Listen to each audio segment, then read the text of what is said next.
I never believed in ghosts or haunted objects until I inherited the old doll from my grandmother.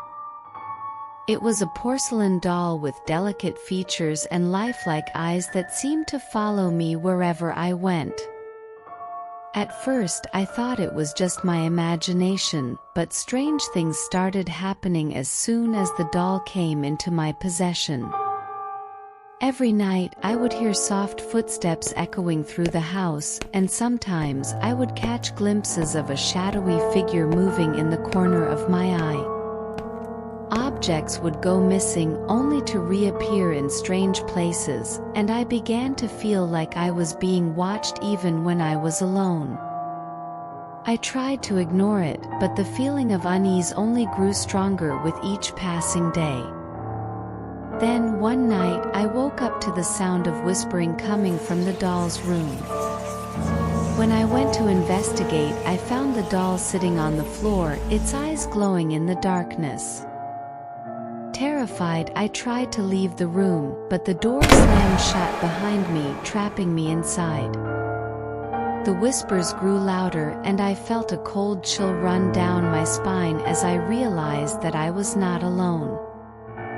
The doll had somehow come to life, and it was not happy about being disturbed. I tried to reason with it, but the doll seemed to be possessed by a malevolent force that wanted nothing more than to cause me harm.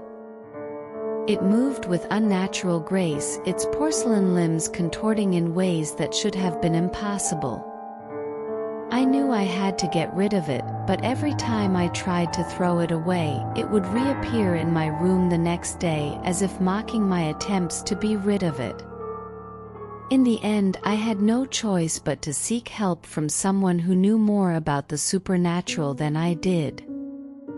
With the help of a psychic medium, I learned that the doll was inhabited by the spirit of a young girl who had died tragically many years ago. She had been murdered by her own family, and her restless spirit had latched onto the doll in a desperate attempt to seek justice. Together, we performed a ritual to cleanse the doll of its malevolent influence and lay the girl's spirit to rest. It was a harrowing experience, but in the end, we succeeded in freeing the girl's soul and breaking the curse that had plagued me for so long. Now the doll sits on a shelf in my attic, its eyes empty and lifeless once more. I keep it as a reminder of the dangers that lurk in the darkness, and the power of friendship and courage to overcome even the most terrifying of obstacles.